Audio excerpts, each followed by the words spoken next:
Welcome to the Winged Wheel Podcast. Here to talk all things hockey are your hosts, Brad Crisco, Ryan Hanna, and Evan Lobsinger.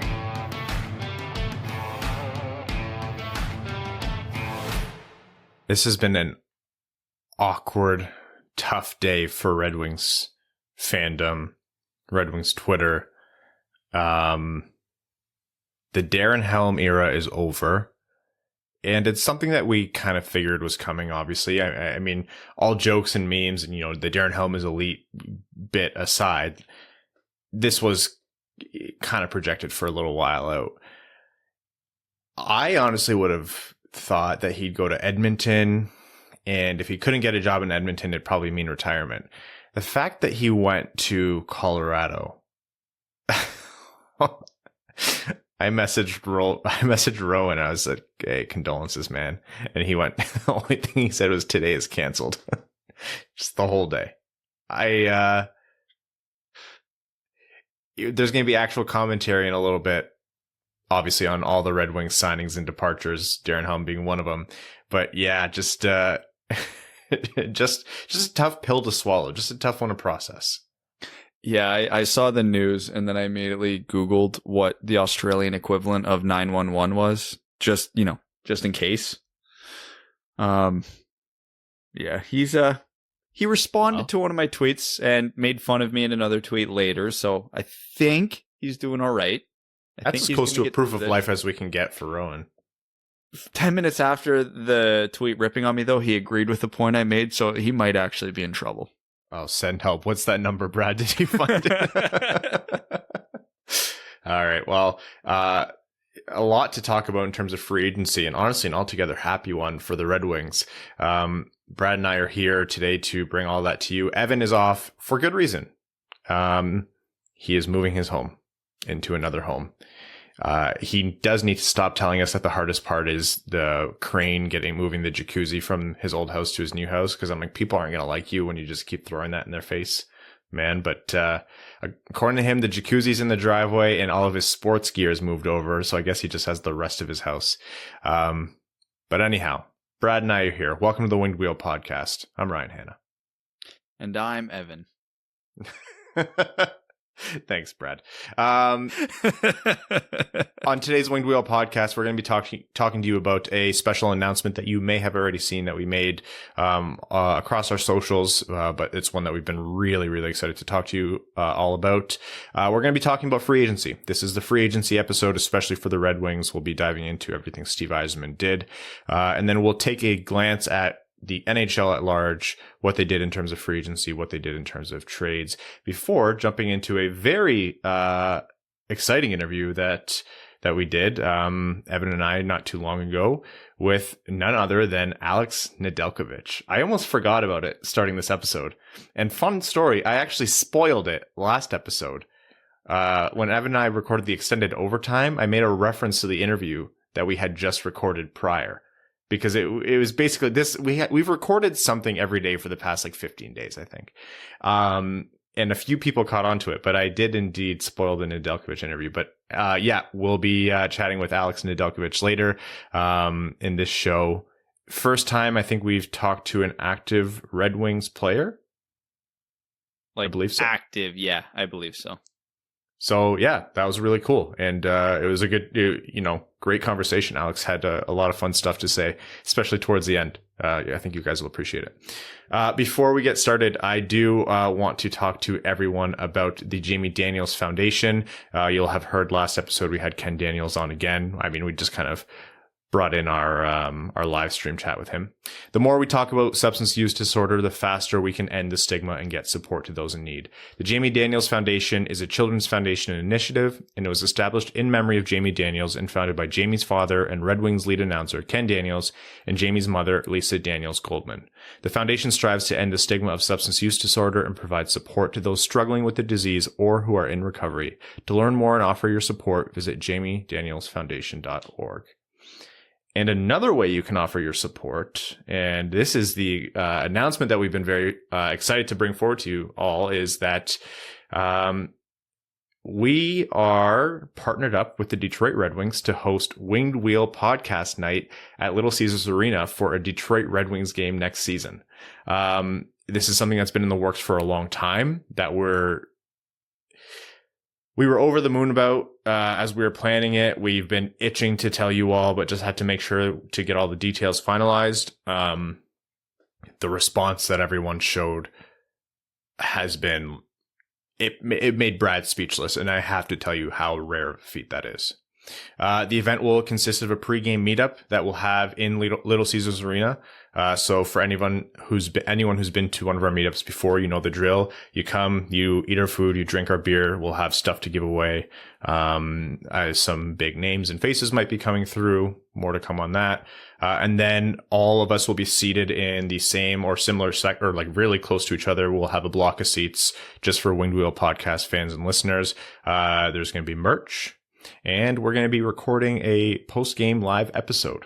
So a whole event for everyone. We have decided on a date. We've landed on a date that's been finalized.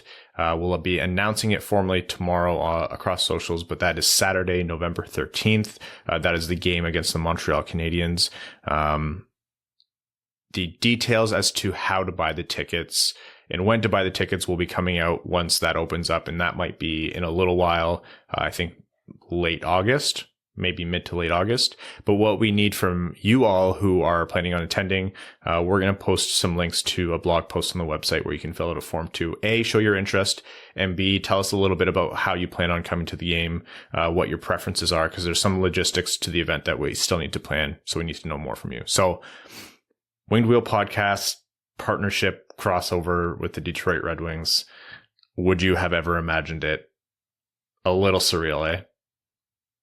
Like, I don't want to hop on this soapbox too much because, you know, I'm not generally the sentimental type, but just thinking back to how this podcast started, you know, what feels like 37 years ago, of just three dudes in Leafland, sick of having to talk to their friends about the Leafs, so forming a podcast with absolutely no plan other than to cure boredom to talk about the Red Wings, to, 6 years later now, actually being partnered with the Detroit Red Wings. Like, it's a fan-made podcast by three dudes with no broadcasting experience, no background whatsoever in hockey media.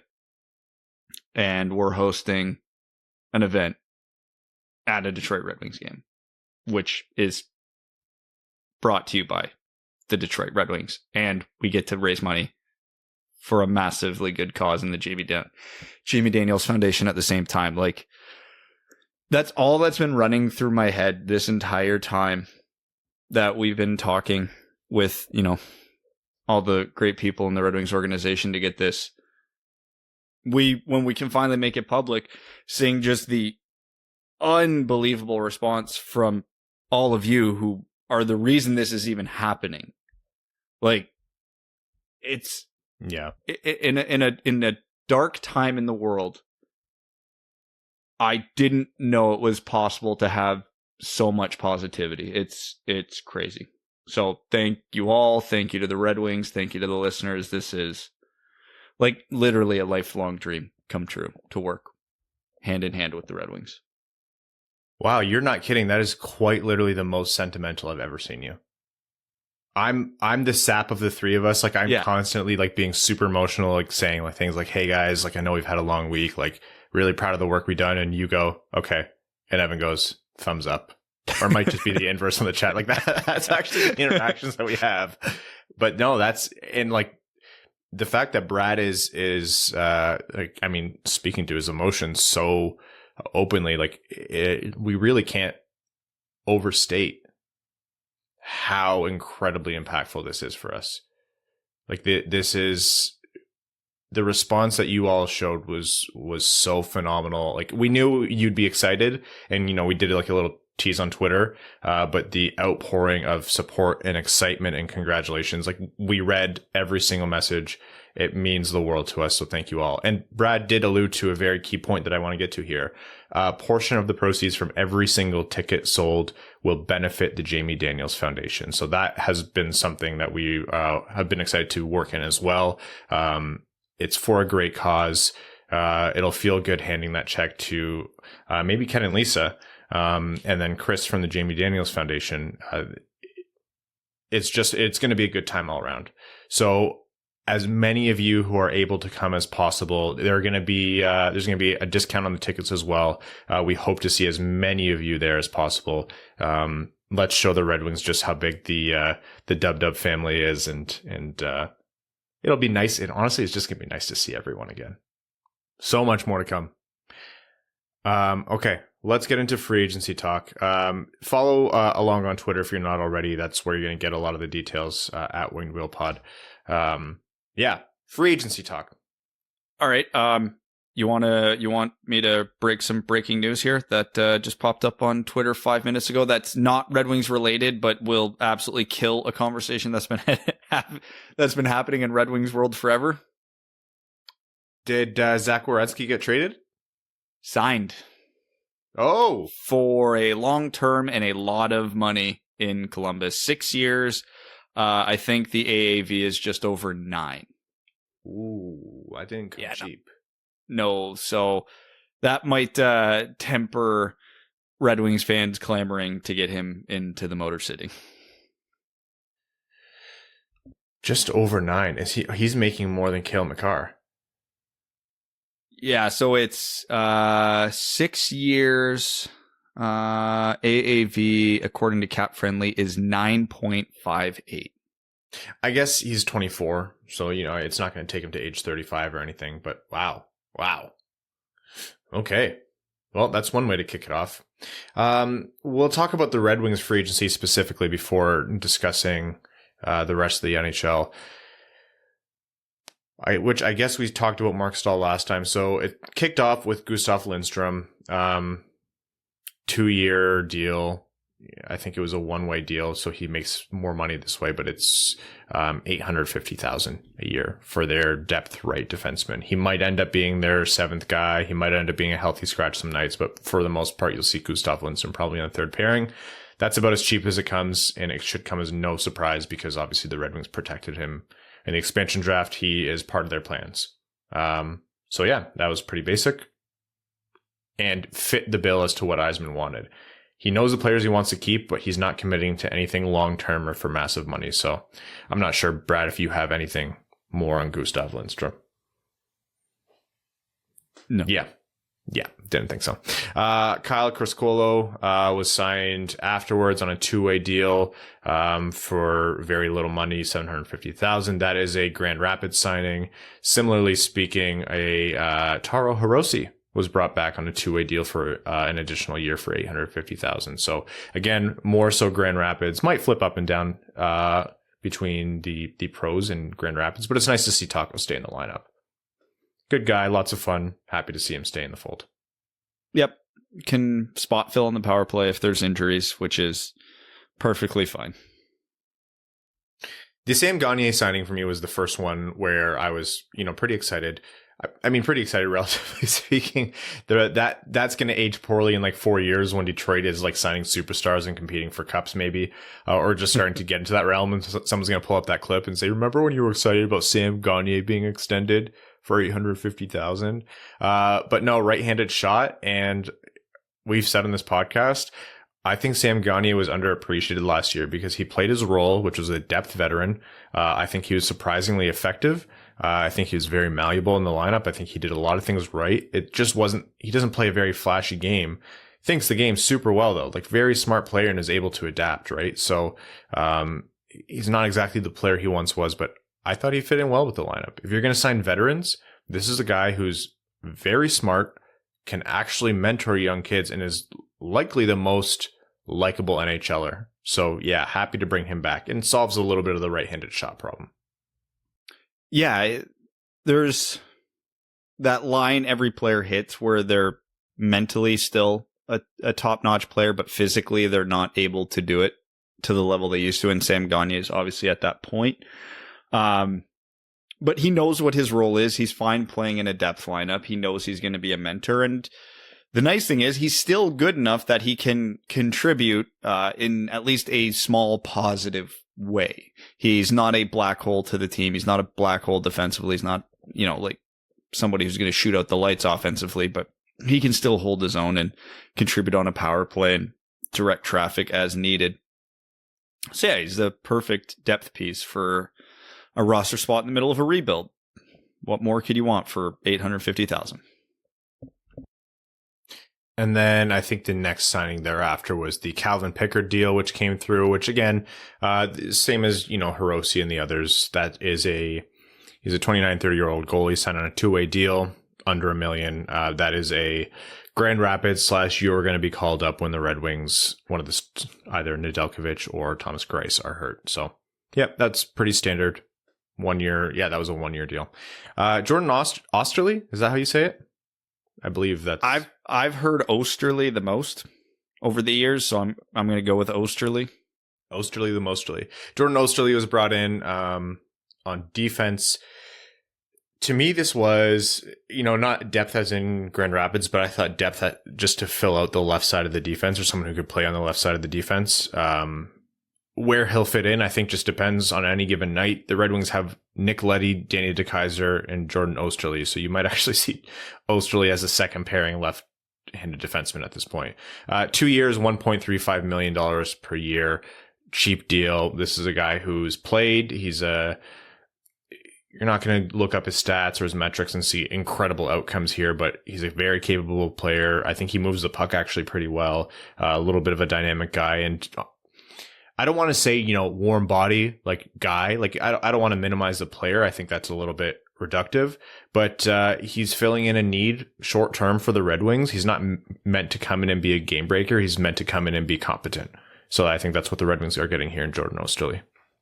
Yeah, because outside of Nick Leddy, they don't have any sure bets on the left side of the defense. So there is probably going to be a rotation. I don't think there's going to be a set lineup on the left side, night in, night out. I didn't say Mark Stahl's name when I was listing them off. I don't know why. No, but yeah.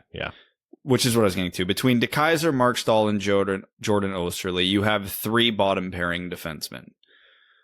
Every once in a while, one of them is going to outplay their slot, like Mark Stahl did for a good chunk of last season, and Danny DeKeyser did towards the end of the season. So when those guys are going, they're in the lineup. Osterli plugs out. If DeKeyser gets burned a bunch of times in a few games, he comes out, Osterli goes back in, and then we have that rotation, so that way it's not catastrophic with no backup option. And let's be honest, some of these defensemen are going to get traded at the deadline, whether that's Stahl, Nick Leddy, whoever it might be. And you're going to need guys there for after that as well. Ideally, some young guys will get called up to fill those spots if the games are no longer relevant, which, sad as to say, is probably going to be the case. So yeah, it's just depth. So now they have 4 NHL caliber-ish options on the left side, 4 better options on the right side. So now they have something to work with, and Detroit lacks such depth at forward that it's probably going to make more sense for this team to carry 8 defensemen and 13 forwards versus the traditional 14 and 7. So yeah, this is pretty much what I expected it to look like going into it. And then came the signing. Some people were starting to think about, but I think all of us were really hesitant to just kind of push hard for it, because a team like the Red Wings isn't going to be the most attractive place for free agents right now. Not because of the physical location. No, Detroit's awesome, but legitimately because of where the team is. Pius Suter of Chicago, who Red Wings fans will know as the guy who scored his first goal ever against them, and then the next 2 to make it his first ever hat trick on the same night last year. He was left unqualified by the Chicago Blackhawks. They have a logjam. They're doing some weird shit over there with their team in terms of, are you going for it? Are you just trying to save your job? Like, what? Anyhow, so Pius Suter was kind of left on the outskirts and was left unqualified. So you now have a 25-year-old centerman who produced at nearly half a point per game in his rookie season. I think he got some Calder votes, who is now an unrestricted free agent. So I think all of us said when he went unrestricted, like, any team who needs top 6 help should be looking at Pius Suter. Any team. I, of course, figured and knew that, Yzerman and the Red Wings would look at him, because anybody with a brain would think that. Because if you think, hey, I'm a team with no center depth behind Dylan Larkin, besides maybe Joe Veleno if he has a big year, and Michael Rasmussen near, like, closer to the bottom of the lineup, like, there's nothing there for a 2C. They can't keep bringing back Valtteri Filppula as a 2C. I just didn't think that it would land. And lo and behold, the Detroit Red Wings get their answer at 2C in the short term. He signs for 2 years at $3.25 million a year in Detroit. That is Pius Suter. What's the downside to this contract? He doesn't play well, and they're stuck with a little extra cap hit for an extra year of a guy that's probably still going to be usable. But the upside play here isn't nothing. Now, he's no lock to be a second line center. One, he's okay defensively, I'd say above average, but he is an offense first guy, so who knows how that's going to mesh with Blashill's system. He put up good numbers in Chicago last year, but let's be clear, Chicago was playing a much more offensively inclined system, which gave him greater chance to succeed in that capacity. That being said, nobody was contributing offensively on Detroit, so he still probably would have been among the team leaders. Yeah, there's no risk, and there is upside here. He's 25, so I don't expect this guy to be, a core piece when the Red Wings are contending. And even if the Red Wings contend relatively quick compared to expectations and Suter's still around, he's probably on your third line on a contending team. But it is a good bet. It's a younger bet, and it's a cheap bet. This was the exact type of free agent signing we were hoping to see going into free agency. Find the youngest guy you can that has some upside and is going to be relatively cheap.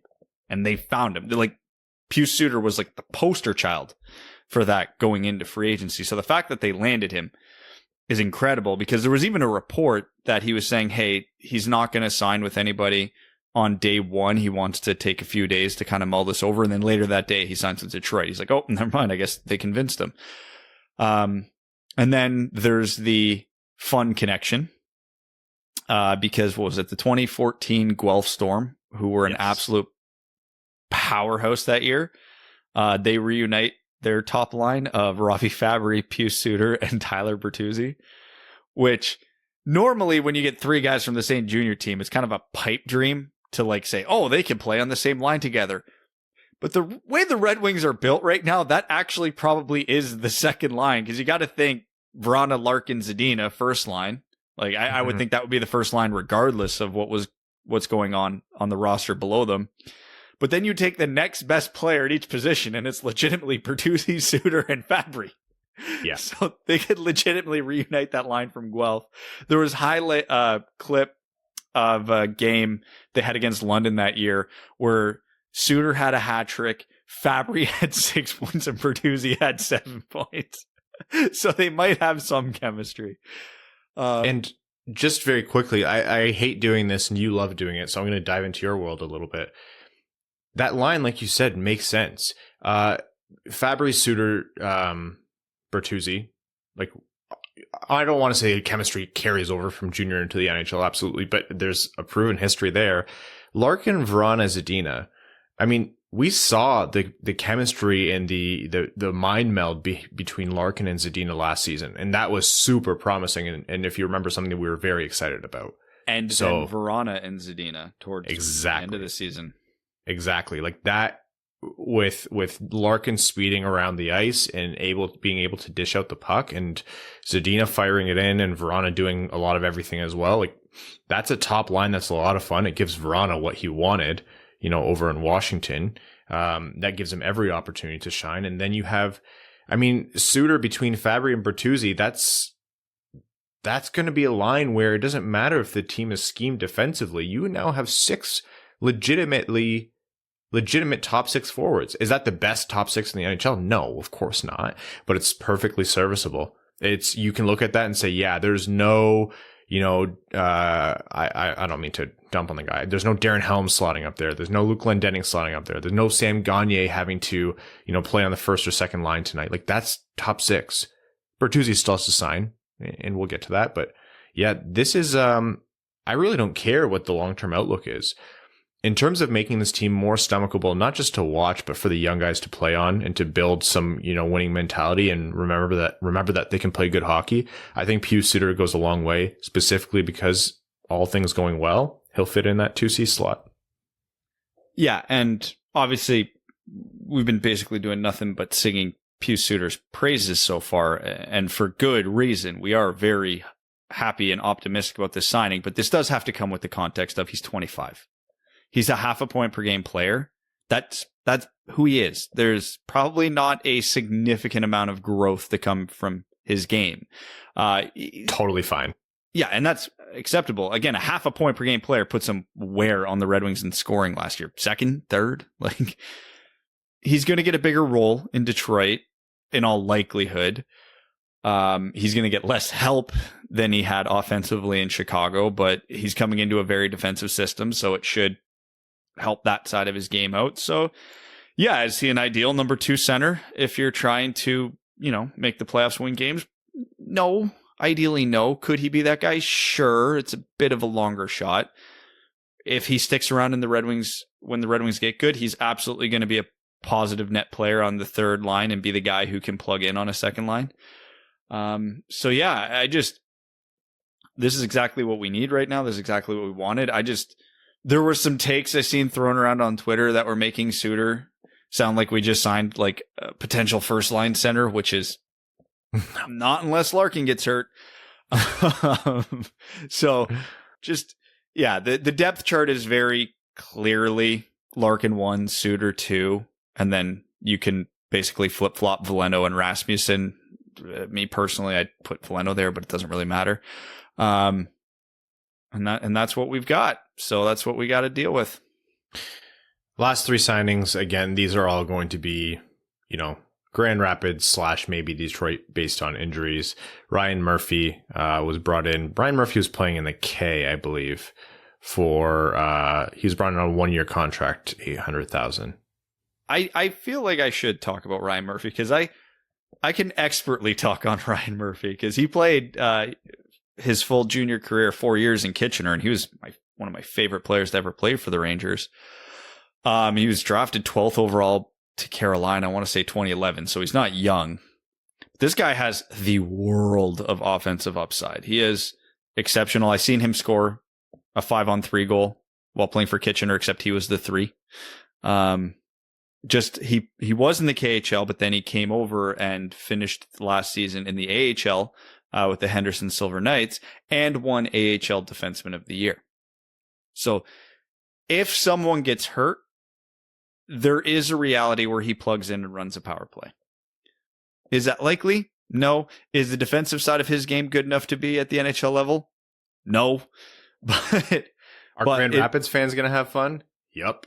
He is going to be extremely beneficial in Grand Rapids for Jonathan Berger and Lucas Raymond, whatever young guys are going to be playing on that power play, Taro Hirose maybe, because his offensive upside is legit NHL quality, and his power play QBing abilities are legit NHL quality.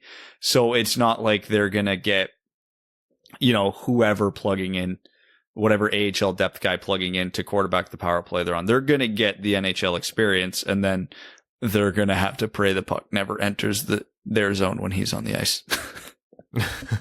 Daniel Renouf was brought in on a 2-year deal, $850. This is his second stint with Detroit. Again, Grand Rapids fans will remember him. 2016, 2015, something like that. That's when he played with Detroit first. And then the return of the legend, Luke Witter-Witkowski. Detroit brings back some muscle. Obviously, they lost some. Dylan McElrath left among some other players. So Steve Yzerman is replenishing the cupboards a little bit for Grand Rapids here. And then maybe Detroit if someone needs a lesson taught to them. Looking at you, Jamie Benn.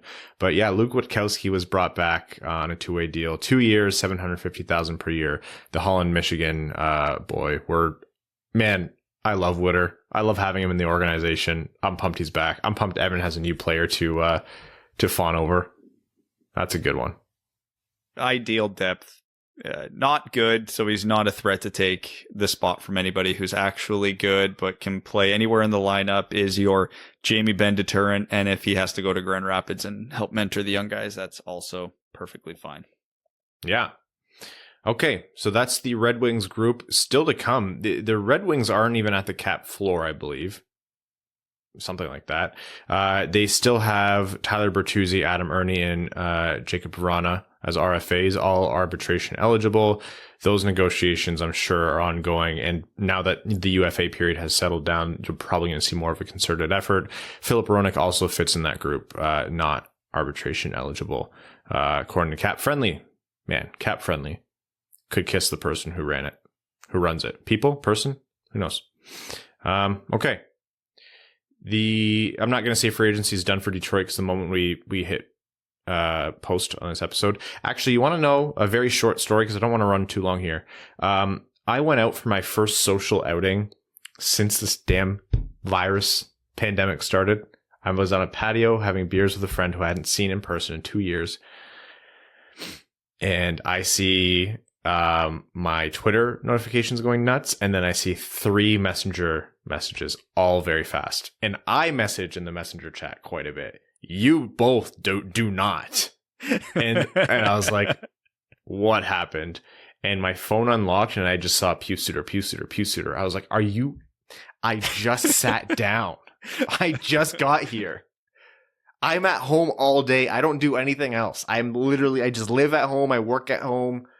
Sometimes I go outside for 2 seconds and I get scared. I come like, we've been locked down forever. I had 2 beers. And 5 minutes in, I didn't even have a sip of my first beer. The Red Wings signed Pius Suter. So you're all welcome for that. Major signings from around the NHL, as well as trades and things like that. Go ahead, Brad. Should we talk about those we lost first?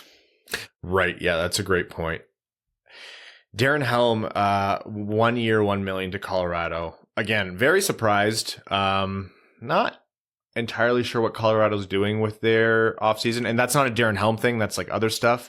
But I mean, good for Helm. I hope you go get another cup with Colorado. That's a cup favorite right there. One of my good friends is an Avs fan. And as soon as the signing broke, he's like, is he an upgrade on us losing Pierre-Edouard Bellemare? I'm like, no, absolutely not. This is a significant downgrade. I'm sorry, man. Yeah. I don't know, who knows? Maybe it gives him more energy. They're not going to ask him to do much. So in a very, very limited sheltered role, I hope he does well. Oh, he will be very sheltered there, which is the best thing for him right now. Luke Glendening to the Dallas Stars honestly, had he come to Detroit on that money, I would not have been mad at all. It was a 2-year, $1.5 million deal? Yeah, 1.5 AAV. I was certain he'd get more than that just because of how much old hockey men love Luke Glendening. I mean, we all love Luke Glendening. Who doesn't love Luke Glendening? That was a contract that if Detroit had signed it, I'd have been perfectly fine with. Detroit, I believe, actually offered him more than that. Close, not quite $2 million, but closer to $2 million. Yeah, he turned it down to go to Dallas, which would have been fine. I'll get to the bigger point about why I actually prefer the way this ended up once we're done talking about those we've lost. But he wants to win, man, and I can't blame the guy. If I'm Darren Helm or Luke Glendening's age or Jonathan Bernier's age, who we're going to talk about, the last place I want to be right now is Detroit. And that's nothing against Detroit. Obviously, we love the Red Wings. Or we're not winning a cup before these guys' careers are likely over. So, yeah, get out of here. Helmer and Luke both ended up in a place that could win the cup next year. I think Helmer's got a better chance. So, yeah, go get it. There's been a mild amount of the discourse today was based around, why are you sad? This is a good thing. Why are you sad? You know, these guys should be gone. It opens up roster spots. Honestly, this is overdue, and like none of it's wrong. But this is sport. Sport is built around sentiment and emotion and, you know, fandom. And it is okay to see players who you've known and have played for your favorite team for a long time go. And it's okay to be sad about it and know that it's the right move. Coming into this offseason, or coming into the end of last season, I was like, I hope that the Red Wings are able to trade one or both of Helm or Glendening, and whichever one they're not able to trade, they go elsewhere, because I think it was just time. And obviously that's what Yzerman's doing. He's just turning over this team. He's clearing up those roster spots.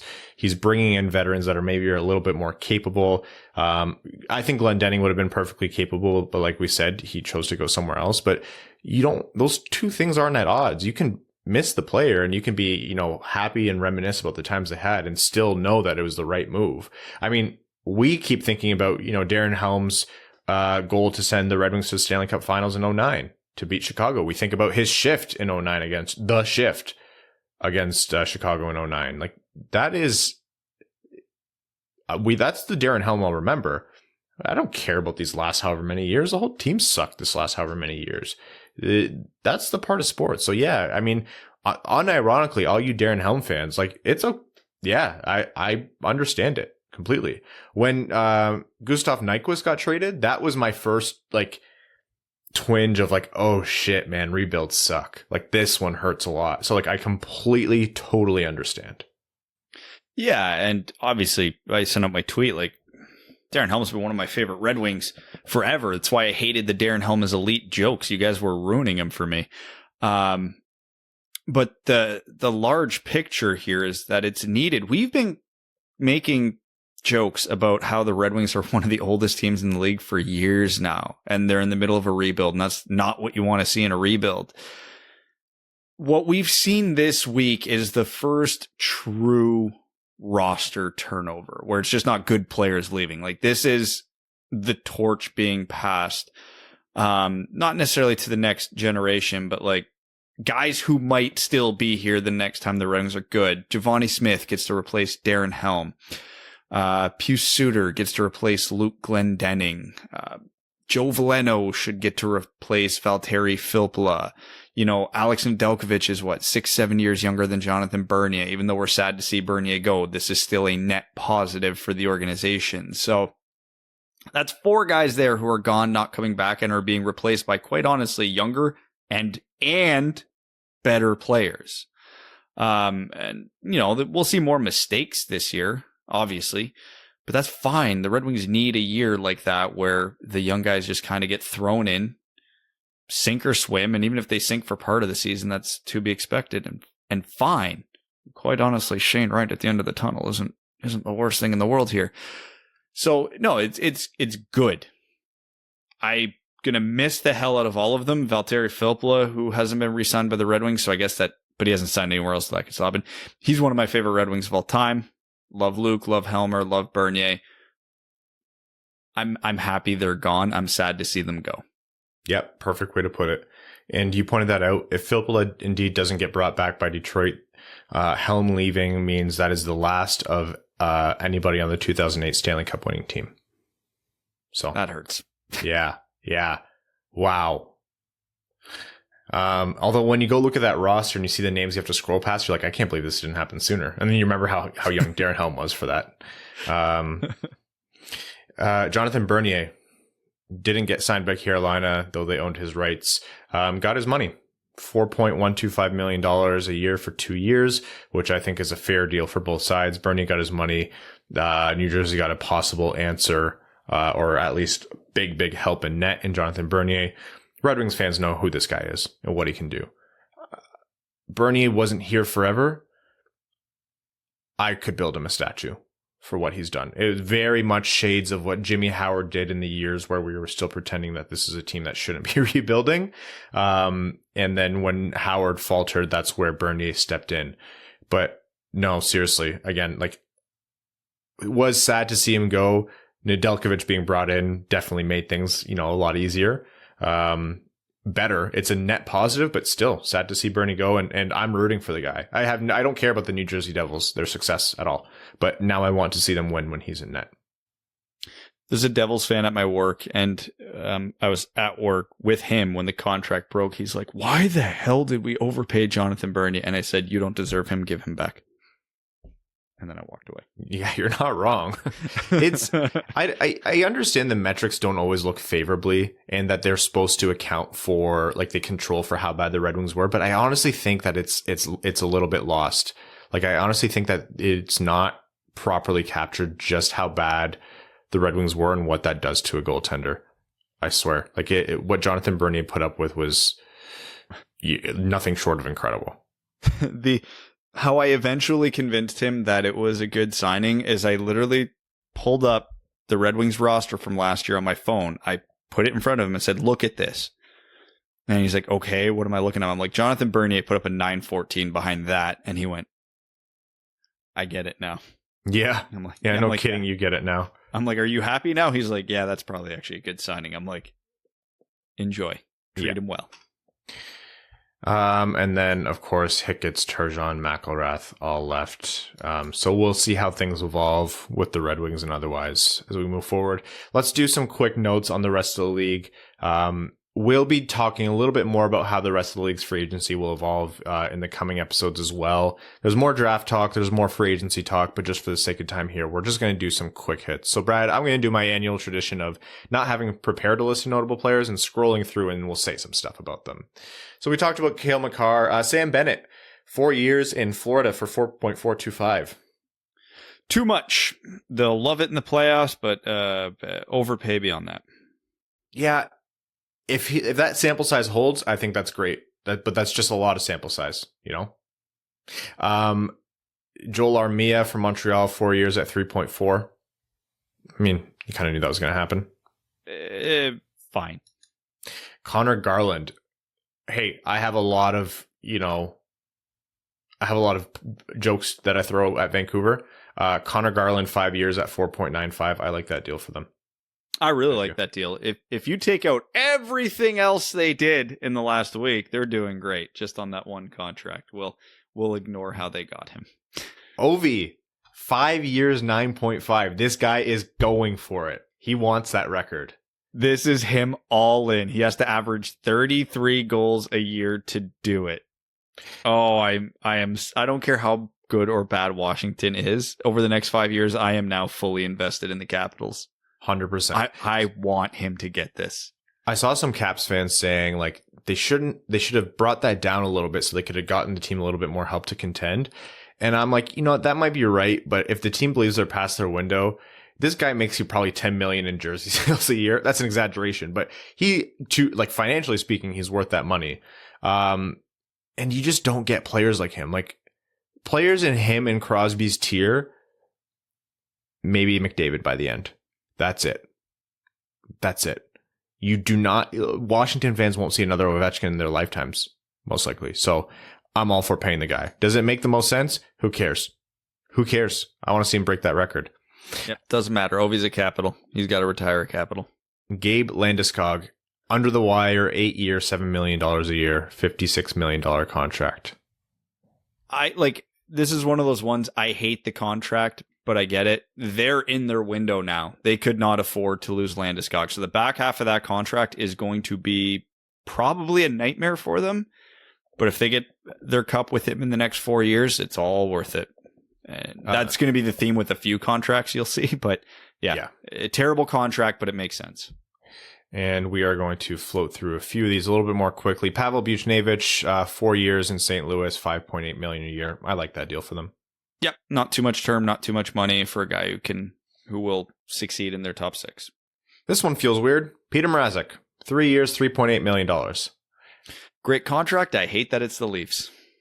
We texted Steve. You're going to love Peter. You're going to love Mrazek when he's hot. When he's not hot, he's going to fit in as a Leafs goalie. But when he's hot, I promise you're going to love him. It's just one or the other at all times. Ryan Getzlaff stayed in Anaheim. Nick Foligno went to Boston and left Toronto, which I think is objectively hysterical. Cody Ceci to the Edmonton Oilers. Look, holy shit. Okay. I don't want to spend too much time on Ken Holland. I have to though. Just can you quickly read off everything Edmonton did? Yeah. So I need to lump these together because Edmonton has signed Mike Smith to a 2-year extension, 2.2. 39 years old. Yep. Cody Ceci, 4 years, 3.25 per year. Tyson Barrie, 3 years, 4.5 per. Okay, that's all right. Zach Hyman, 7 times 5.5. And Derek Ryan, 2 times 1.25. And I don't know if they've made trades recently that we haven't seen. They traded Ethan Bear for Right. Fogel because they signed Cody Ceci. Yeah. So they signed an older defenseman for more money who is far worse. Ken Holland made this team older. That's about the only positive thing. That's not even a positive. That's about the only thing I can objectively say about what he did with the Oilers. The Zach Hyman contract, I get. It's going to be terrible in the second half. But they have McDavid and Draisaitl for 3-4 more years. This is their window. Whether or not they're a cup contender looking at that defense, they're absolutely not. But they have Draisaitl and McDavid. So I get the Hyman contract. But he did such a masterful job of reworking their defense and somehow making it substantially worse. It was not a great defense last year, and it is so much like Duncan Keith and Cody Ceci are not your upgrades. They are significant downgrades who are probably going to play top 6 minutes now and probably keep the Philip Brobergs and Evan Bouchards out of the lineup. He's repeating every mistake he made in Detroit that led to their downfall, that led us to where we are now. He's repeating every single one of them and some new creative ones. He hasn't solved the goaltending issue. Mikko Koskinen and Mike Smith are just older. He signed Mike Smith for 2 years. Mike Smith is 39 and been largely bad for the last 6 years and had his one outlier really good season last year. Call me crazy. I don't think that's sustainable. Cody Ceci was terrible his whole career, had one half decent year on the best team in the North Division, and you give him that contract. I'm cutting you off, Brad. Please do. I could rant about this for another hour. It's just... You with Ken Holland is like Evan with golf at this point. I was his last holdout. I want this to be known. I was the last guy in Detroit giving him every benefit of the doubt before it just got so bad I couldn't do it anymore. And now he's went to a good team and made it worse. Dougie Hamilton, the New Jersey Devils, 7 times 9. I think that price might have come in lower before the Seth Jones contract. I think that boned them a little bit. But it absolutely did, because Dougie Hamilton's the better defenseman. So I think New Jersey did well here relative to the market. Yeah. Ryan Suter, 4 times 3.65, just makes me think Minnesota could have done a better job with that buyout, but that is what it is. There's some like mid-level stuff that we can talk about on a different episode. Alec Martinez ended up staying in Vegas, which was cool. Blake Coleman, 6 years at 4.9 in Calgary. Calgary, no. That's a bad contract for a depth player. And don't get me wrong, I understand on the Red Wings, Blake Coleman's probably a first-line player, but money and term, and Calgary, are they entering a rebuild? Are they not? Do they even know what they're doing? That's got disaster written all over it. Yeah, I don't know if I'm calling it depth, but I get what you're saying. He's objectively a good player, and he's probably going to be a second or third line player on Calgary. He'll play a bigger role than he had in Tampa, but just because he can play on the second line doesn't mean he's going to be good on the second line. He was great on a fourth line and good on a third line. So that's going to be bad. Antti Ranta is Carolina's part of Carolina's solution in net. 2 years at $2 million per year. Laine signed his qualifying offer at 7.5, to be expected. Cool. The Kings brought in Philip Deneau, 6 years at 5.5. The team that has the world of center depth overpays for a centerman. I really like Philip Deneau, and I don't think the contract in a bubble is all that bad. It's on a little too much money and a little too much term, but not crazy. LA wasn't hurting for centers, so I'm confused. I don't hate it. I understand what you're saying, but when you consider the impact that Philip Deneau had, and he scored, 1 goal in the playoffs? Oh, yeah, he's good. I like Philip Deneau. He improves their team short term, but do we think the Kings are contenders short term? No, they're not. They want to be. They're on the up and up, but like up and up means like 3 years at best. So you're getting, in your contender window, you're getting the bad years of that Deneau contract. So I get it. I like Deneau, but this is a classic. I like the player. I don't like the contract. I could see them being contending sooner than 3 years. If everything goes right, it's a hell of a bet. They need everything to go right. Do you think Cal Peterson can backstop them to a cup? Why not? You might have to. John Dingus from down the street backed up someone to a cup one time. Quite honestly, messed up, I'm trying to remember who their defense are beyond Drew Doughty. Braden Point's contract, 8 years at 9.5. It's Braden Point. He's 26. You got to pay him that much. He wasn't being paid enough before in all reality. So you got to pay. What is it? Pay the piper at some point. That's what it is. Worth the money. Tampa's going to be the LA Kings. They're in their window. They're paying all their guys to keep him around for the entirety of the window. And the last few years of that window are going to hurt, but it's worth it. They've already got 2 cups out of it. Freddy Anderson is the other half of the goaltending tandem in Carolina, 2 years at 4.5. Philip Only Grubauer. they could have got someone like Nadelkovich. Yeah, no kidding. LA re-upped with Athanasiou actually at 1 year, but at 2.7. Good for him. It's amazing. He went to a good team and a coach who played him, and all his offense rebounded to where it was before that one bad season. Shocking how that works. Philip Grubauer to Seattle. I have a hard time ever pegging what Seattle's doing. 6 years at 5.9, and then they proceeded to trade Vitek Vanacek, who they claimed from the Capitals in the expansion draft, back to them for a second or third round pick. Second round pick. And I'm sure their asking price was way too high. Apparently the reported asking price for a lot of teams was a first and a third to not take a player. So really all Seattle did was capitulate to the market price too late. It didn't hurt them in this case, but it showed them that they could have had a lot more assets from the draft had they not played such hardball. But hey, Grubauer-Draeger is a hell of a goaltending tandem. It's good. And after this week, since the expansion draft, I think Seattle's better than we thought they'd be. They've got really strong goaltending, really, really good defense. They signed Jaden Schwartz to a somewhat reasonable contract, but man, they handed out more money than I would thought in free agency, considering cap savings was their whole motto. And then they're like, yeah, screw it. We'll throw a lot of money around in free agency. So good. I'm happy they're going to be a decent team. That's going to be fun. But in terms of philosophy, I have no goddamn clue what Ron Francis is doing. None. Zero. Okay. There are more signings and we'll chat about them. Another time, some bigger trades.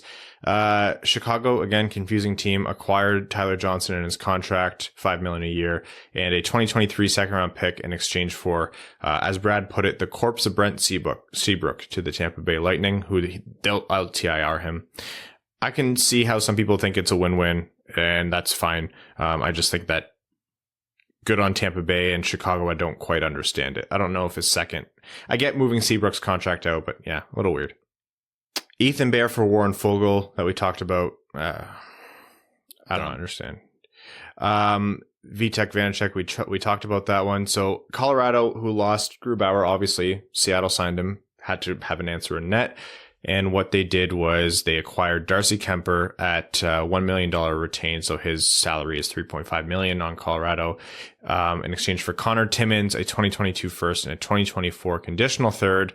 And they only receive that third if Colorado wins the cup in 2021, 2022, and Kemper plays in half of the playoff games. I like Darcy Kemper quite a bit. I think he might perform better than Grubauer did there once he gets settled in. But those are some not insignificant assets to give up when I think you could have just paid your guy.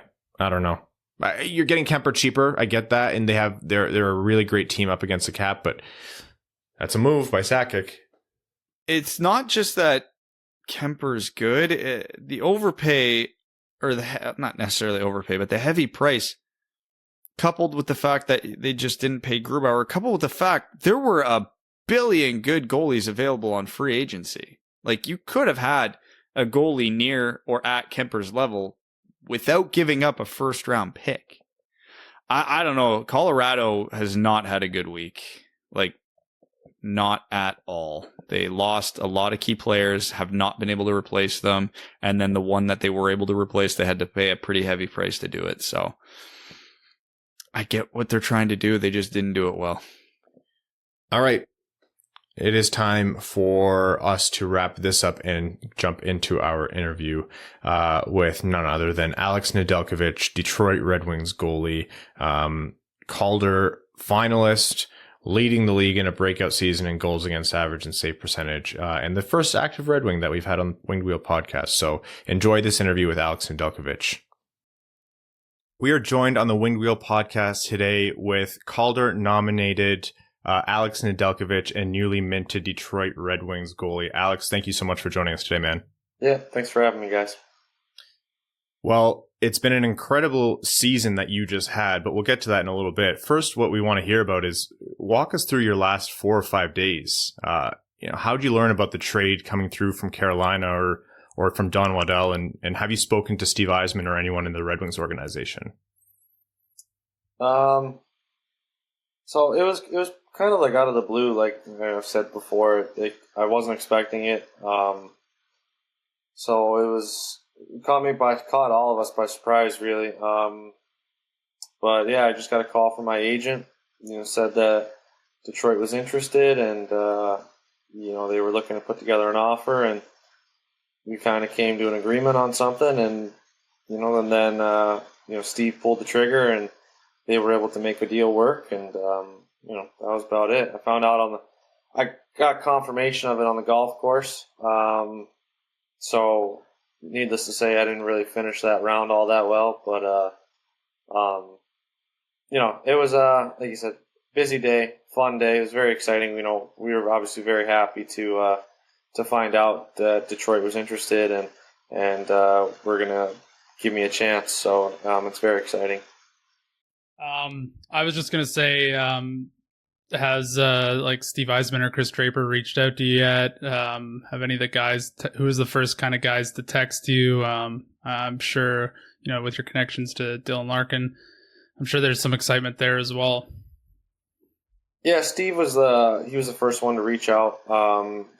Probably 30 seconds after I got off the phone with my agent, Steve gave me a ring and just said, congrats on the deal. We're excited to have you and looking forward to getting to know you a little bit better. So that was really cool. Obviously, he was a great player, and he's doing a heck of a job right now as a general manager in the league.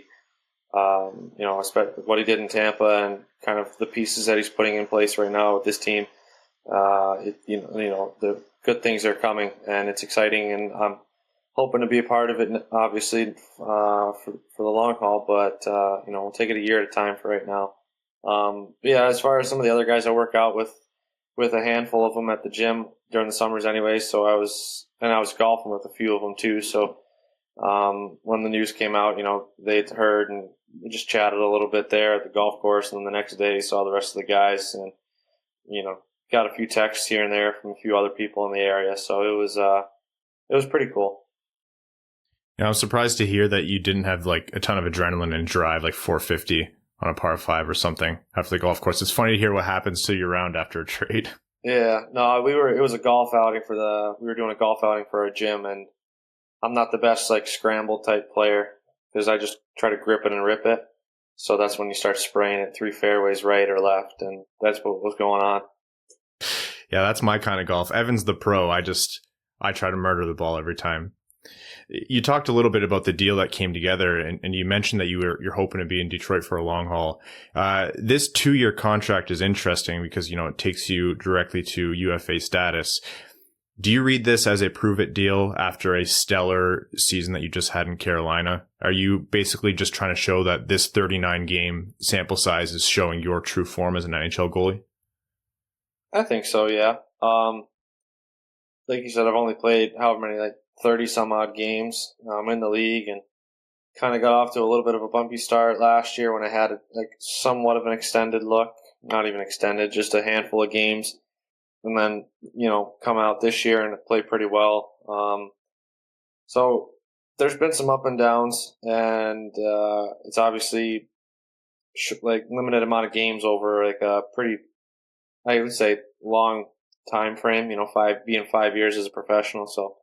I'm just going to take it, 1 year at a time, day by day, game by game, practice by practice. There's no sense in thinking about, 2 years down the road, what's going to happen. Because you're not doing yourself any favors now. You're not focusing on what you got to do today. And that's really kind of what's got me in trouble in the past when I've kind of gotten into some ruts or some poor play is just not focusing on the here and now and worrying about myself and what I can do today, as opposed to, what's going to happen tomorrow or what's going to happen the next day after that. So. Obviously, Detroit is a little bit closer to home, not only for you, but with your wife also going to Michigan State. How excited were you to find out that you're going to be closer to sort of your social sphere, and sort of how did that feel? Yeah, it was very exciting. Like you said, Michigan's been home for the last few years, almost for the last 10 years for myself, especially in the off seasons, and then my wife. We've been living up here for probably 4 or 5 years together. And it's just going to be exciting now to finally be around full time and be together full time. During the year, she wasn't going to be able to come down to Carolina, obviously, if that's where I would have been. So it would have been tough, but to be able to stay in one place now, not have to worry about packing things up and packing up my truck and driving 10 hours and moving into a hotel for a day or two and then moving into an apartment and worrying about all that kind of stuff. Now it's just like, it's going to be weird honestly for a bit, because it's like usually by after Labor Day, I'm headed out on the road and getting ready to go to camp. And now it's like, all right, you just kind of stick around and just keep going to the gym and keep skating around here, for a few more weeks. So, but yeah, everybody was very excited. My parents are, back in Cleveland. My family's back there. So it's a much shorter drive than Raleigh. I'm sure they'll be up here for a handful of games. And then same thing with Emma's mom. She's just a few hours across the border, so it's a pretty easy drive for everybody. I want to ask about your career coming up through Plymouth and obviously Charlotte, but first I need to ask, with your wife being at MSU and you being from Ohio, are you a Spartans fan or are you an Ohio State fan? No, I'm an Ohio State fan. Oh, well, I need you to know I asked that question as a Michigan fan, so that one hurts. Don't worry. I'm not. None of that. There's none of that going on in the house. She's got her green scrubs for nursing that she needs, and that's the extent of the Michigan theme in our house. There's a lot of Michigan guys in your locker room now. You're gonna have it's gonna be a little bit of rivalry. I've been dealing. Don't worry. I've been dealing with it for a long time, and until they start winning some football games here or there, it's like I'm not too threatened by it. Yeah. That's I opened us up to that one. I wanted to ask you how you even started playing goalie. Like, I know with my buddies, it was always sort of the position that nobody really wanted, and it was just somebody's like, all right, I'll play it. Was that the same sort of scenario for you, or did you always have an affinity to playing goalie, and did you realize you were, better than everybody else at it? Well, I actually started playing a little bit later than I think most guys, maybe you'd say, that are professionals. Like I didn't start skating until I was probably 6 years old. And then I started playing goalie, I think, when I was about 7. And it just was like, I kind of gravitated towards it. I saw like a goalie school or a goalie clinic going on at the rink one day, wanted to try it out, told my dad I wanted to try it out, and they got me a set of pads, and it just stuck. And I didn't want to do anything else. So it kind of made that decision a little easier. So, Red Wings fans are going to be pretty familiar with you. You had playing time with the Plymouth Whalers, and then you had also had some time with Flint. Your career, like you mentioned, you took not a long path, but you definitely went through your paces.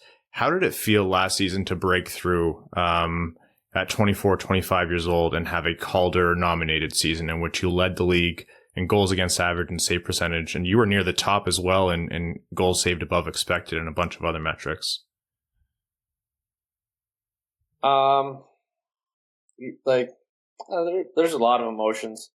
Like you said, it kind of took a while to break in, and I think that's like one of the biggest things is there's so many guys, throughout the world that have the same skill set. Or not the same, but like have the skill set to play in the NHL or to play at a very high level. but a lot of times it's just like getting that opportunity.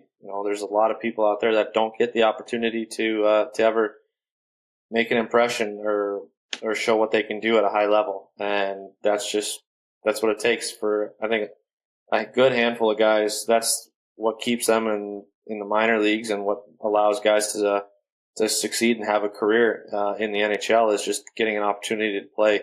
And it was, it was pretty frustrating these last few years. I thought I was doing pretty well in the American League, and trying to earn a chance. And nothing's like, you don't ever want anything to come easy. You want to I always try to think like you should earn everything you get and whatnot. And things weren't going that way. And obviously this year it didn't start out the way I wanted, going on waivers, and being the third guy kind of is what it is. But an opportunity came up. Obviously, Peter, sucks that Peter got hurt. You don't ever want to see guys getting hurt, and that's how you have to take a job away pretty much. But that's the opportunity that I needed, and finally was able to capitalize on it and just run with it for a bit. So hopefully now coming in and,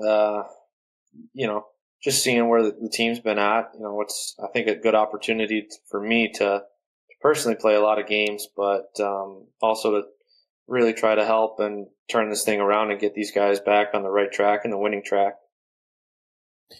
And, not to stick around on Carolina too long, I just want to know, were you surprised at all when negotiations got a little bit difficult? Well, I mean, I shouldn't say a little bit difficult after the season that you had. Was that something that you weren't expecting maybe? I didn't. No, I honestly, wasn't super surprised at how things, like at how slow they were going.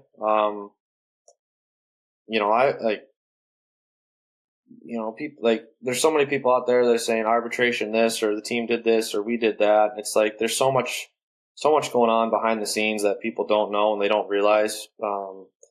From both sides, not even just whatever the team side, but from our side as well, and what we wanted and what the team was wanting. So you never get the full story really unless you sat both of us or everybody that was involved in a room and you spit it out. But I'm not going to go much deeper than that. Like I said, like we kind of expected it to be a slow process, but obviously didn't expect things to kind of land where they were. But like I said, we couldn't be happier with how things turned out.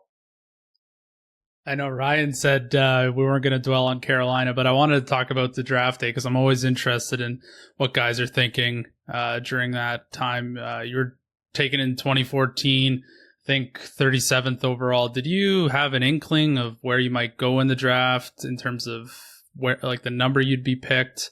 And did you have any inkling that it would be Carolina, or were you just sort of happy to get picked?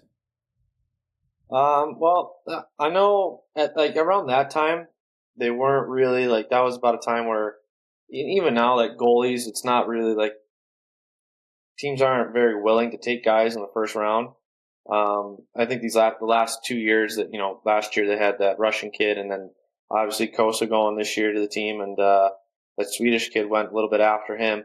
So it's kind of like creeping back in a little bit lately, but at that time, that was kind of like the start where it's like you don't draft goalies in the first round. And then so kind of figured it was going to be a day 2 thing. And sure enough, I think 3 of the first 7 picks were, we were all goalies. I think McDonald went 34th. I think Thatcher went 35th. And then obviously Carolina picked me 37th. And I kind of had a good idea, I think, if I fell to Carolina, that I'd be picked. Mike Vellucci, obviously, at the time was an assistant GM with the team, and he was my head coach in Plymouth my first 2 years, and I kind of had some connections there. He really liked me, and I think I had a really good interview with them, and things went well with them at the combine. So, I was kind of maybe hopeful. I went a little earlier, just at the time being a little naive, and was like, I wanted to go as high as possible. But, at the time was really happy and excited to be going. Well, you spoke of the draft, and obviously the Red Wings took Sebastian Costa this year. And you're also coming into a situation with Thomas Greiss in the locker room as well, who handled a good amount of games last year. What's it like for a goalie to come into a situation where there's someone else in the room, and you had the same thing in Carolina, who, you know, they're going to get a solid amount of games. Does that fuel the competition? I just kind of want to get in your head, and what's that dynamic like for goaltenders?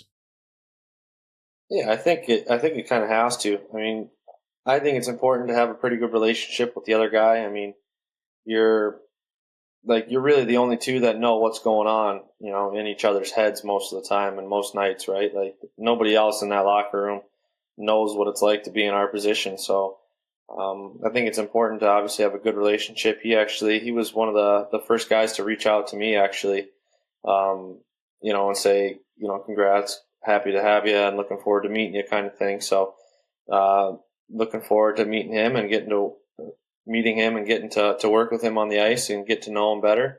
And yeah, like, I wasn't coming in here fully expecting, like, you know, it's my net or anything like that. You know, I know I'm going to have to come in and earn it. Just like I said earlier, like, you have to earn everything that you get. So, you know I have to come in in shape at camp and, you know, do well on the ice and, you know, just play my game. That's what's gotten me to this point right now. That's what's made me successful, and, you know, don't really plan on changing much. Yeah, that's what I wanted to ask you next about was what is success going to look like for you next season, stepping into a new team, and a team that's not nearly at the level that Carolina is currently at. So I'm sure expectations maybe are a little bit different based on the team, but yeah, I'm just wondering what maybe your personal expectations are for yourself and what would be a successful season. Well, I think from like a team standpoint, from the guys in the locker room, it's like, you know, everybody knows where they were at last year and how they finished the season, but you don't ever go into a year like with low expectations. You know, I think everybody, or at least I believe you should go into a year with high expectations, and that's obviously make the playoffs and then have a deep run and contend and win a Stanley Cup. Otherwise, you're just wasting valuable time and being in the greatest league in the world. So it obviously doesn't work out that way. Obviously worse for some than others, but you know, I think that's how as a team we should be going into the year is setting a high bar for ourselves, you know, having high standards and just going out there. And if we win more games than we lose, that's great. You know, if we're not at that level yet, we're not at that point yet, then, you know, it is what it is. But we can't kind of like accept that. You know, we have to just keep working and getting better and driving to get to that goal that we want to be at.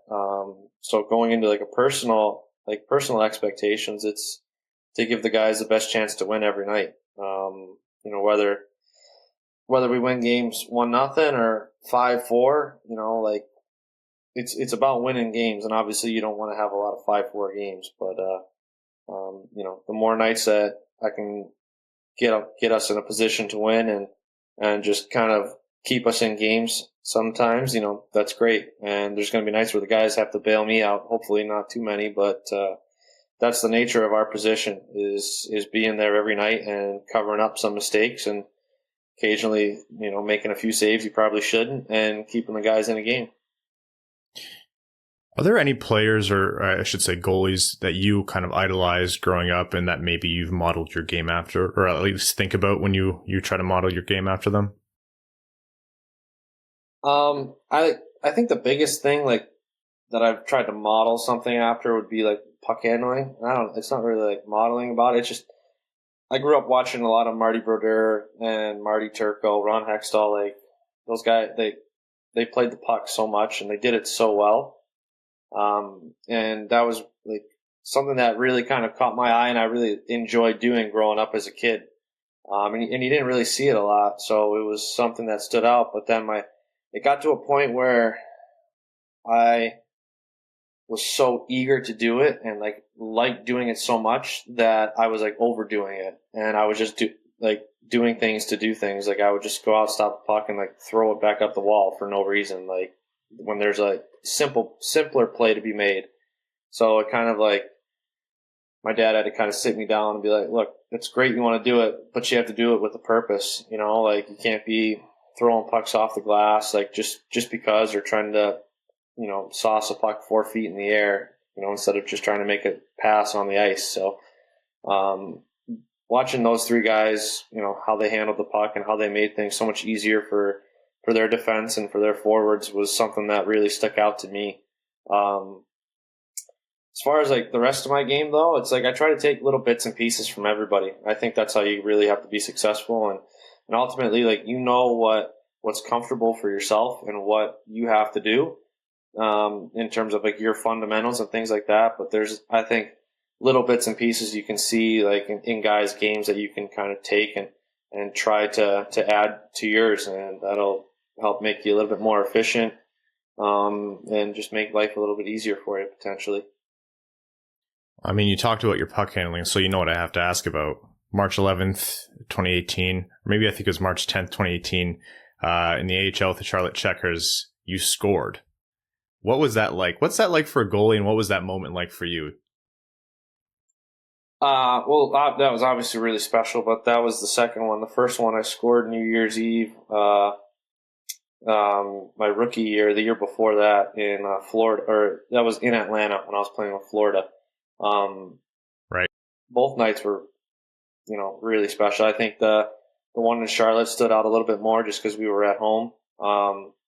So, you know, I got to do it in front of the home crowd, and I was having a little bit better of a season that year. My rookie year wasn't really doing too well in terms of production and wins and things like that. So it was kind of like, that was maybe like one of the few lone bright spots of the season. But the one in Charlotte was just, it's incredible. Like I said, I watched, you know, Broder and Hextall both scored goals in their careers, multiple goals. So, you know, for me to be able to do it in the minors was awesome. To be able to do it in the two different leagues was great. And, you know, I'm itching at the opportunity to get it done up here now.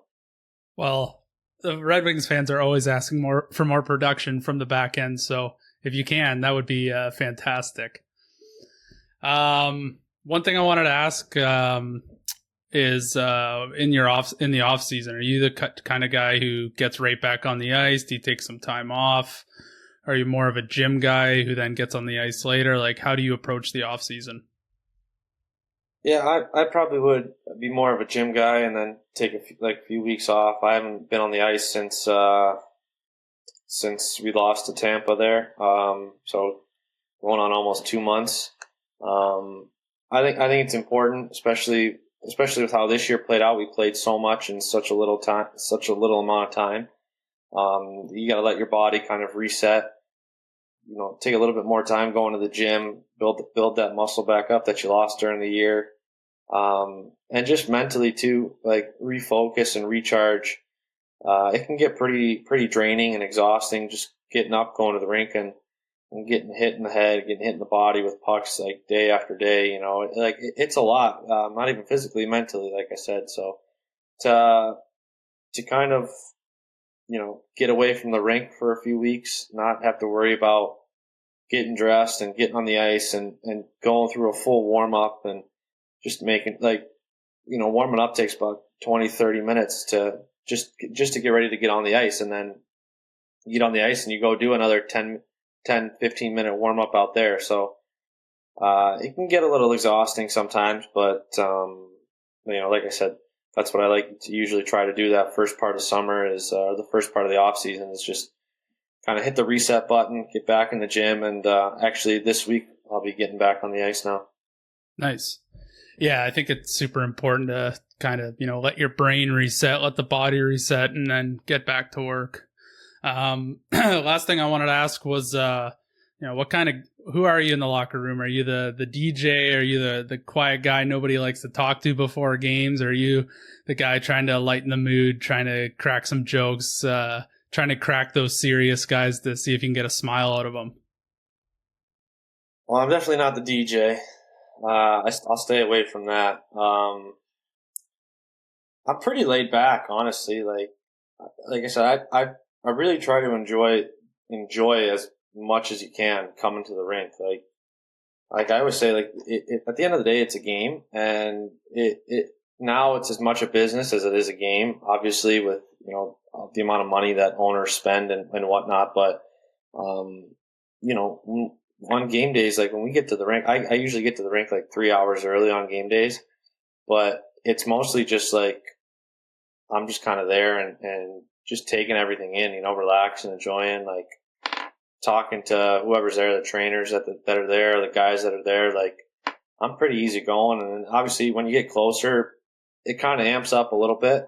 But like I don't really hear a lot of like guys. They'll play soccer, they'll play Super Bowl before games and stuff, especially if they're playing. Like I'm one of the last guys to play, like to leave the circle, honestly. So whether I'm playing or not, so it's like that's just kind of like how I've always tried to go about it. It's like if I get too amped up and I'm thinking too much about it and like really trying to like zone in, yeah, I just end up overthinking things and I'm doing more harm than good. So there is a certain level or of like seriousness it comes down to, right? Like when I'm doing a few hand-eye coordination drills and things like that and getting out in warm-ups, like track and pucks, I kind of tighten it up a little bit, but for the most part, it's just enjoying it. Like we get to play a game every day as a career. Not many people get to do that, so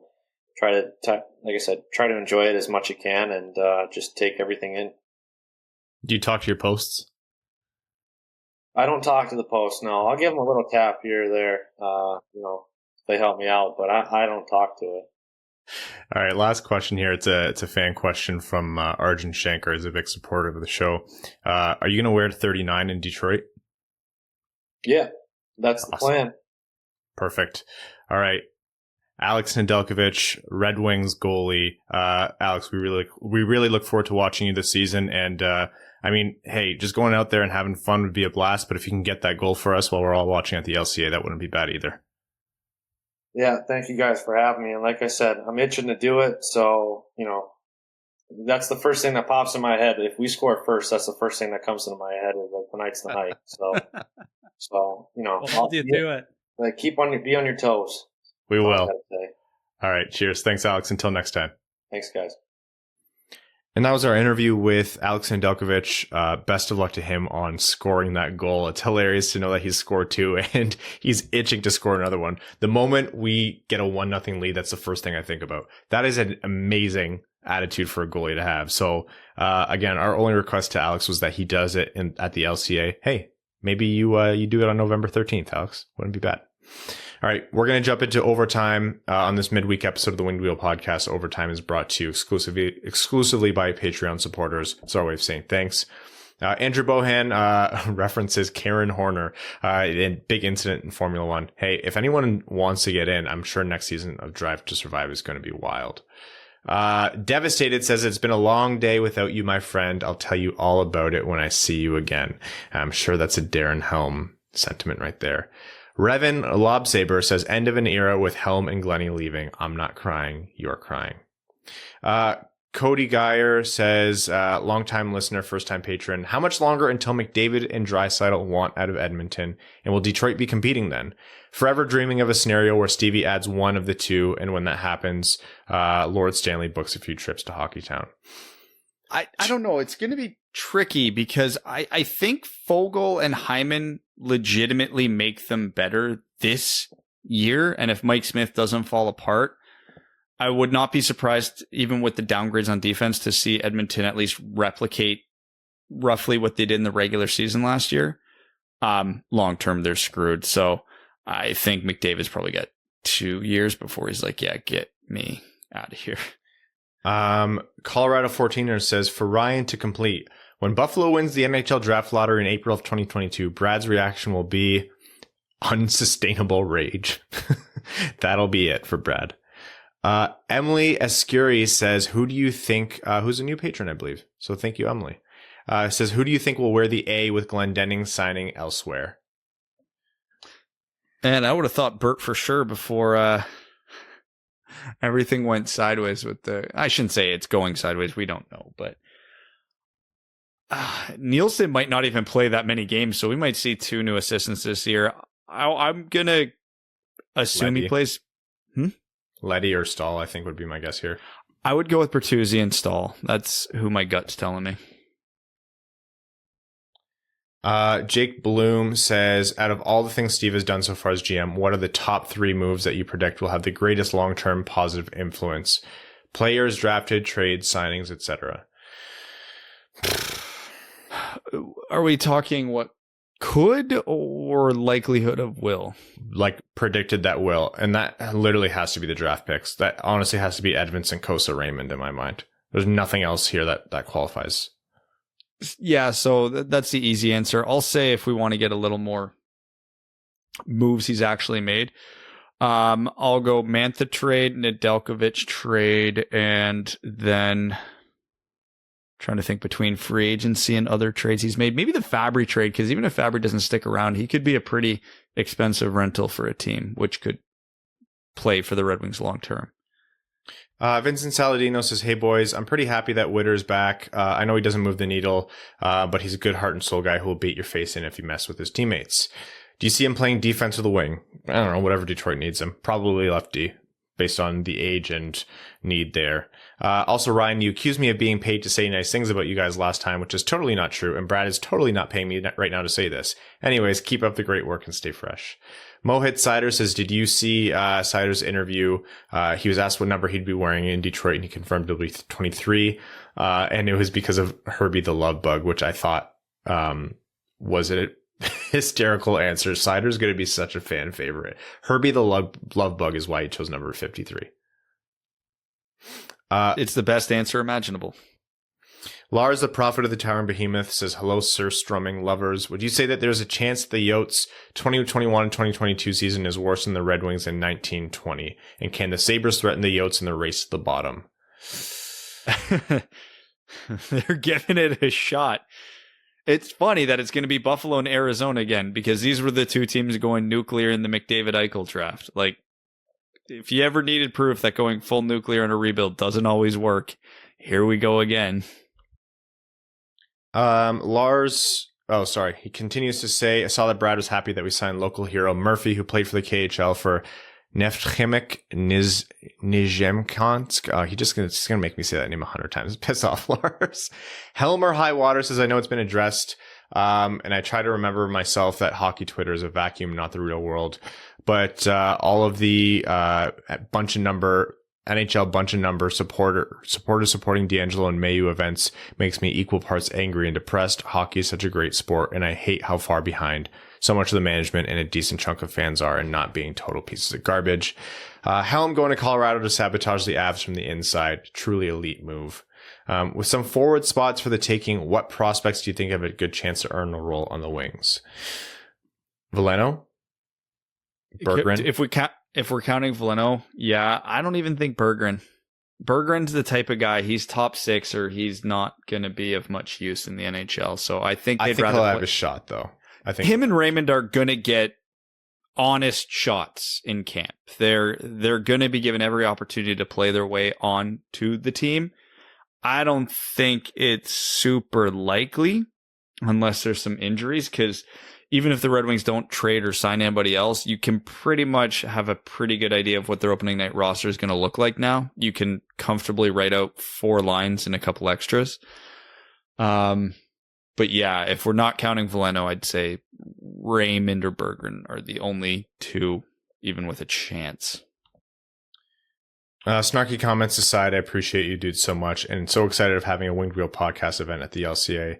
Moving 6 hours away and haven't been back in Motown since the last year of the Joe, but I'm going to have to plan a trip once the date is set. Antonio Gracia says, what a crazy couple of days with rumors that Seabrook and Fleury might retire. We didn't even have a chance to talk about the Fleury trade. Even though they're being traded, how does that work? Does that come up in negotiations? Would a team trade assets for a guy that might not even make it to the locker room? Chicago took a gamble. They took a gamble, and if Fleury retires, he screws them. So I say he should retire. Justin Whitmer says, congrats on the success you guys have had. Hopefully I can attend the Wing Wheel podcast night at the LCA.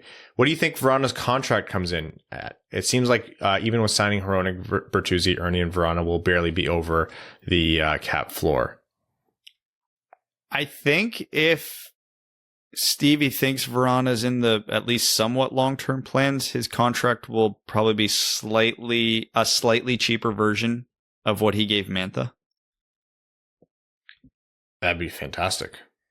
Patrick Modrowski says, I think we all saw the Lucas Raymond comment about coming to North America, and I gotta say that was cold as ice. Love the confidence on the kid. There's a lot to look forward to in the next season or two. As Wings fans, Sider, Valeno, Raymond, and Berggren all pushing for spots. Frank the Tank says, hey guys, with free agency upon us, let's fast forward to July 1st of 22.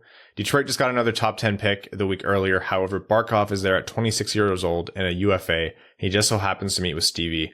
Given the contracts coming off the books, is this the time to go after a high profile player? If Barkov is a free agent, you absolutely go after him. I would happily give Barkov an 8-year deal or 7-year deal. Happily. Yeah. I'm normally very anti throw $1 billion around in free agency, but when truly elite players come available, you have to make a pitch because it's impossible to get elite players. So if you have to give Barkov $11 million a year, $12 million a year, and that's $2 million over what he's worth, however you want to quantify that, you find a way to make that $2 million work somewhere else on the roster because it's still worth it. Because again, people were laughing at the Rangers who were in the middle of a rebuild, throwing all the money in the world at Artemi Panarin. Nobody's laughing at that contract now. So no, yeah, I would absolutely be all in on Barkov if I could be. You're stingy now and you're flexible now, so you can do that shit in the future. People are like, you can't have a good deal, good value on every contract. No, you can't. So you overpay on the ones that are worth it, like Barkov. Jordan Wool says, what's up, Dub boys? Migrated over to the pod after Maxim Prashanth came off the air. Became a Patreon supporter this week and just got my first season ticket package this summer, so I'm super excited to get even more involved in the Red Wings community. Jordan, thank you so much for the support and welcome to the Dub family. Question is, if the Wings had to come up with an alternate uniform set with no red, what would you want to see? My first two thoughts are something like that looks like the Hockey Fights Cancer jerseys in that black and lavender, and maybe something in gray to look similar to a Pistons edition jersey. Let me know what you think. Black? Man, no red is tough. Oh, Elite Darren Helm says Michigan maize and blue. That's actually, I would love that as a novelty jersey. And it would piss off the state fans. Exactly. You'd have to keep it somewhat relevant. They're a factory of sad.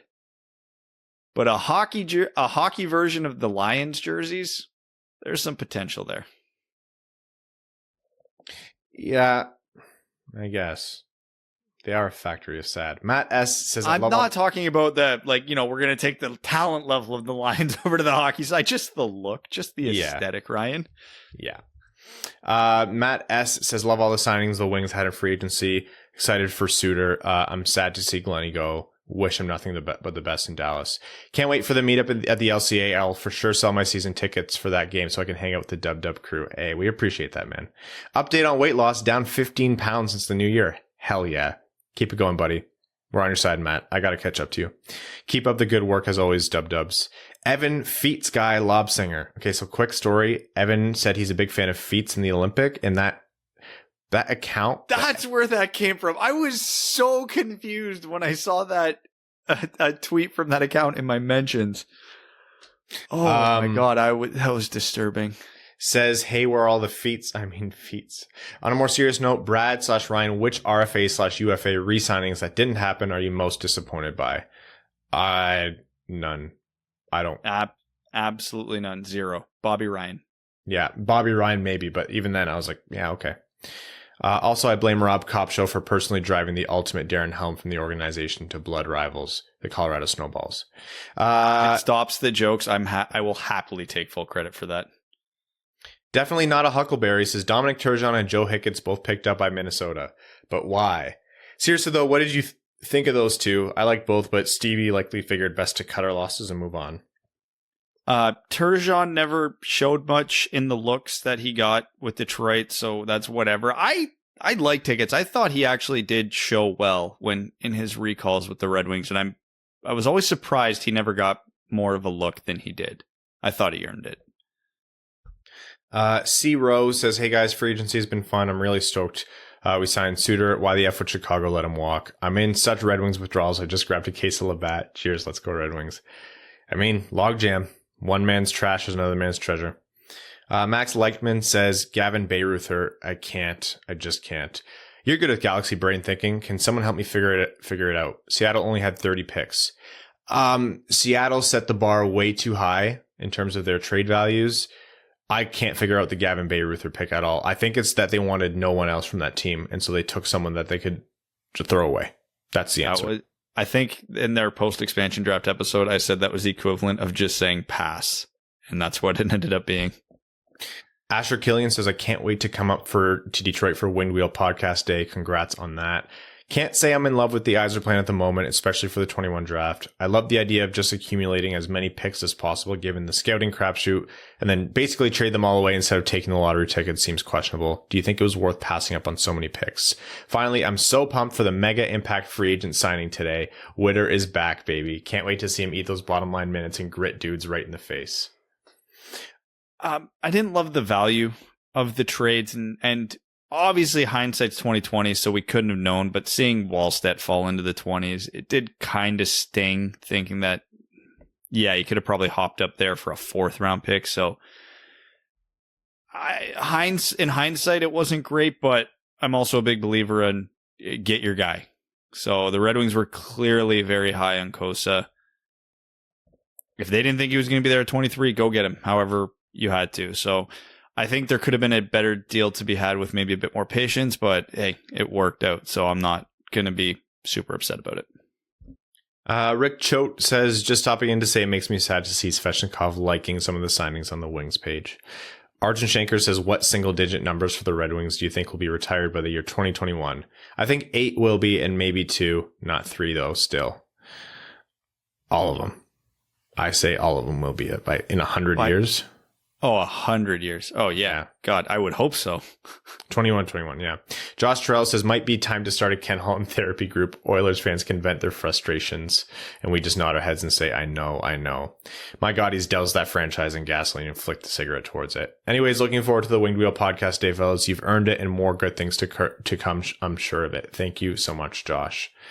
Elite Darren Helm says, "Good day, Duds. I sit here composing this with tears in my eyes, both happy tears and sad tears. Drafted with the 132nd overall pick in the 2005 NHL entry draft, Darren Helm would go on to give the franchise 14 unforgettable and elite NHL seasons, including etching his name on the cup in 2008 and being instrumental the following season, which never happened." A fan favorite and all-around good guy, Helm is part of Red Wings folklore, loved by all and hated by none. He exemplified what it meant to be a Red Wing, always giving the team great energy and mentorship that set us up for future success. Obviously, this is another 4D chess move by Yzerman to get one over Sakic and implant the double agent Helm into the Snow Waves organization to destroy them within. In lieu of Jersey time, we will be having Helm time. Please regale us with tales of your top 3 Helm memories. They must be unique. You cannot piggyback Brad talking about that hat trick in Toronto, for example. For me, it's the shift. Brad's is the hat trick in Toronto. Evans would be the OT winner to send him to the cup. Those are that's his highlight reel. Oh, yeah, 1,000%. His only career hat trick, the biggest goal of his career, and maybe the second most memorable moment of his career. Mr. My Socks says, "Sup, dudes? It's been a fun time refreshing my Twitter feed all week while I'm supposed to be working with all that's happening. Pretty sick you've got your own LCA day. Hopefully I'll be back home in Michigan for winter break. Who's the next Red Wing to wear 69? Would be a shame if it's not Igor Jr. Igor the second." Well, we might have a relevant conversation to that coming up on the next episode. Yeah, you guys have to stay tuned. That's really fun. Forgot about that. This might be the first time, with zero context for interview, this might be the first time I'm actively hoping a future Red Wing doesn't pick number 69. Yes. AJ Voss says, "As a Wings fan living in North Carolina, it's nice to see to be totally content. and happy with my team's offseason moves while watching local fans around me freak out over whatever the hell their GM is doing. Well, how they turn tables. Sam W. just says congratulations. Everyone, thank you so much. This is where we wrap up this big episode of the Winged Wheel podcast. It doesn't matter how much, we say, let's not talk their ears off. When we get a chance to talk to Alex Nedeljkovic, he takes precedent, whether it's the free agency episode or otherwise. We're thrilled to have talked to him. So thank you to Alex Nedeljkovic for joining the show. Before we wrap, I just want to let you know, next episode, the Sunday episode, will be actually happening on Monday. We have a holiday here on Monday, and we also need a lot of sleep. I don't think we've done anything but podcast stuff for the last 2 weeks. The NHL has been crazy. So Monday will be our next episode. We'll post that on Twitter as well. Please, if you're interested or planning on coming to the event, which I hope all of you are, let's blow them away by how many Winged Wheel podcast fans and listeners can come to this thing. There will be information posted on Twitter, Facebook, Patreon, everywhere. Fill out that form and let us know your interest and what you're thinking in terms of where you want to sit, that kind of thing. It will seriously help us plan. And with that, I'd like to thank all of our listeners, all of our name level sponsors, Arjun Shankar, Yves Bartels on behalf of the Sarah Grand Foundation, Kyle Karagitz, you're going to have to teach me how to say that, Nick Perks, Brett Bailey, King Tone, Terry Driver of Crying Ryan, Hannah's Banana Slam and Jamathon, Isaac J, Taylor Tagel, Arjun Shankar, Brandon M. By the way, Isaac, I never said thank you. Brand new name level sponsor. You're the best. Brandon M. Sizzin High Five, Craig Kibble, Cyrus Marsh, Derek Anstom, DJ Denton, and Derek are both new name level sponsors, as is Cyrus. Greach, Hana Lee, Hassam Al Qassem, Jacob Turner, Jake Kiefer, Jeremiah Dobo, Joe Santangelo, Justin and the Angry Mob, Kalen Wood, Cody Stark, Kyle Hashman, Kyle McClure, Matt McKay, Matthew M. Rice, R.A., Ryan Hubbard, Scott Martin, Stacy Lynn, Zach Spring, Andrew Bohan, Sam Bankson, Adam, I wish I could finish like Ernie, another former junior goalie turned golfer, Antonio Gracias, Colorado 14ers, Connor Leightonen, currently out of name ideas, Dave W., definitely not a Huckleberry, Evans Bingo Card, Jeremy Brocker, Josh Yelton, Kevin McCracken, Quaz, Matt Keeler, As Good As It Gets, Vaxxed, Waxed, and What the Hell is Ron Francis Smoking, Trevor Pebavar, Matt S. If I missed calling out anyone as a new name level sponsor, feel free to call me out, but we appreciate you all. We'll talk to you Monday. Thanks for tuning in to the Winged Wheel Podcast. Be sure to check out wingedwheelpodcast.com, where you can subscribe to the show on iTunes, Spotify, or wherever you get your podcasts. You'll also find links to other ways to support the show, such as Patreon, official podcast apparel, and more. And don't forget to follow the show on Twitter at Winged Wheel Pod. And of course, the hosts at Brad Crisco, at Ryan Hanna WWP, and at Hockey Town Evan.